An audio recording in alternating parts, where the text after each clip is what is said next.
Hey guys, Aunt Becca here today, and I've got Chapter 6 to Chocolate by Hershey, and let's get started and find out what happens today. The Chocolate Factory in the Cornfield, Chapter 6.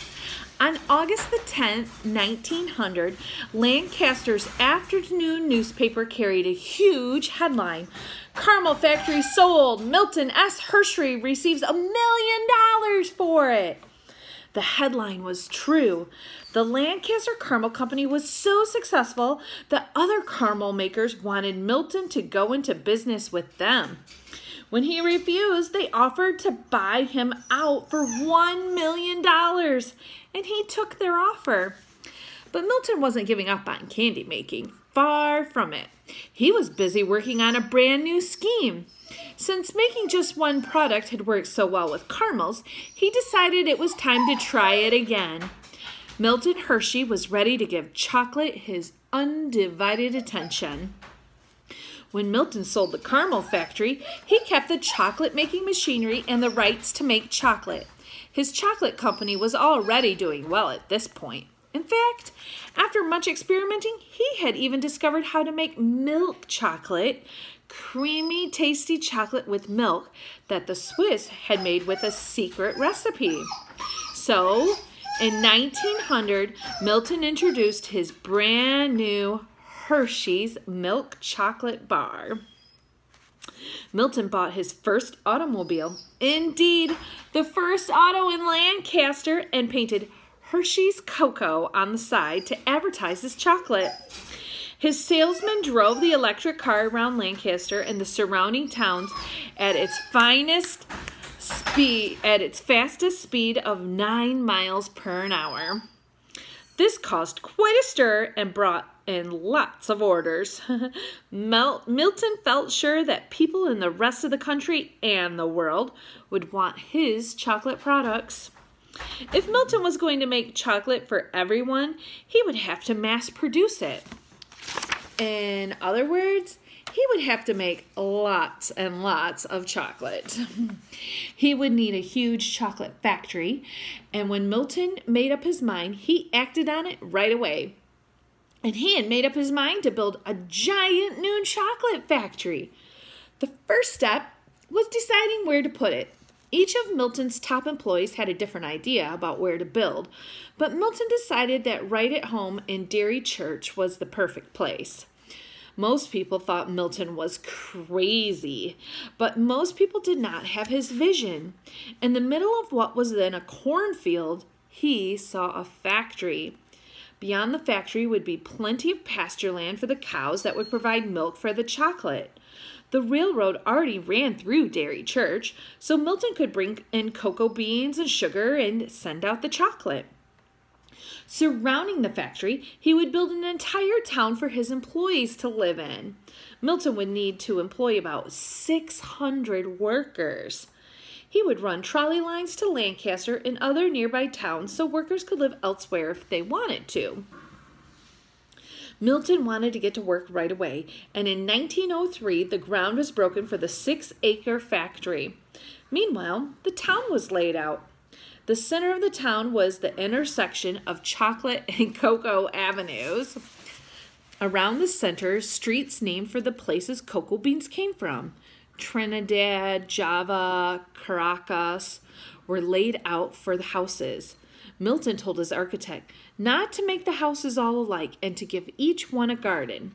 He made sure the houses were reasonably priced so the workers could own their own homes. Milton wanted his workers to be happy. He knew that in order to have a good workforce, he needed to treat his employees generously. The town needed more than just houses. Schools, churches, a bank, and a store went up.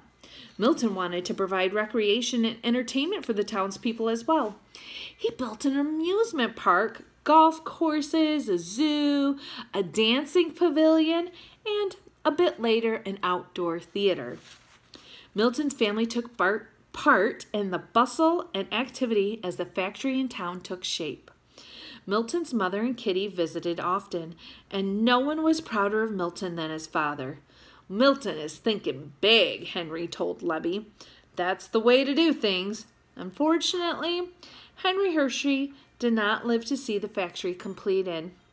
He died in February of 1904, but he died knowing that his son was well on his way to making his biggest dream of all a success. Soon, the new factory was in full production. Before long, Milton's chocolate was being sold all over the United States, and the business was an even bigger success than anyone could have dreamed, except, of course, Milton Hershey. No other chocolate company anywhere could compete with his. Milton was an attentive boss and a fair one. He wanted to keep an eye on the factory night and day. So on a hill across a small creek from the factory, Milton and Kitty built a new house they called High Point. Kitty laid out extensive gardens and furnished the mansion with treasures collected on their travels. The Hersheys enjoyed entertaining in their new home. They loved having their friends around them. Milton Hershey wanted to share his town with more people. He was sure it could be a tourist attraction. He persuaded the Philadelphia and the Reading Railroad to build a passenger station, and thousands of visitors were soon able to visit the growing town by rail. Every weekend, the trolley line and the railroad featured special excursion fairs to the chocolate town. In 1906, the town officially changed its name from Dairy Church to Hershey in honor of Milton. And the name became a symbol not only for delicious candy, but also for fun. Here's a picture. Much later, even the streetlights were shaped like silver-wrapped Hershey Kisses, a chocolate treat first produced in 1907. Do you like Hershey Kisses? Me too. Milton and Kitty loved the way the town was turning out. They especially enjoyed that the factory workers jokingly called the stink the fragrant aroma of chocolate. The Hershey Chocolate Company continued to grow rapidly and make bigger and bigger profits. And in just a few years, the Hersheys were richer than ever. Even though Milton expanded the plant and made additions to the town, he couldn't possibly spend all the money he had. Milton Hershey had always felt that one ought to share good fortune. He had certainly shown that in his generosity to the town of Hershey. But with so much money, he wanted to do more. The Hersheys had always been sad that they were unable to have children. When Kitty suggested that they start a home for orphan boys, Milton welcomed the idea and immediately began planning. Milton wanted the boys to go to school as well as learn a trade. That way, they could support themselves when they finished school. The first two boys to attend the Hershey Industry School were brothers, 4 and 6 years old. Their father had died and their mother could not afford to take care of them.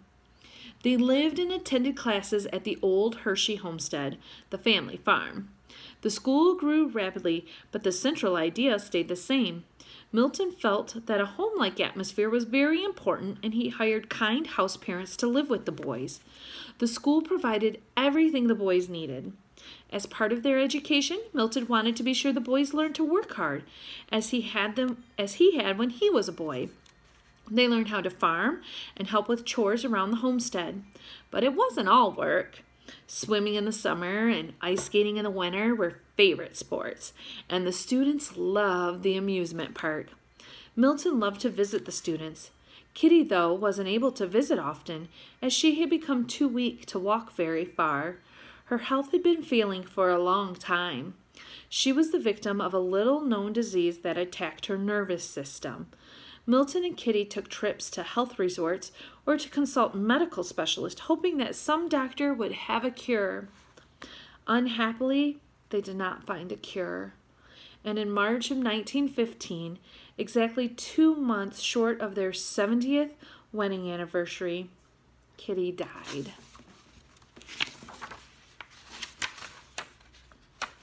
Milton was heartbroken.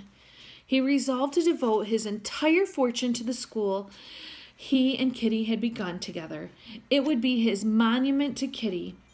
As time went by, the Milton Hershey School, as it was later called, included girls as well as boys and graduated thousands of students. And there's another picture of Milton with the orphan boys. Well, that's the end of chapter 6, and I look forward to seeing you for chapter 7. Mwah.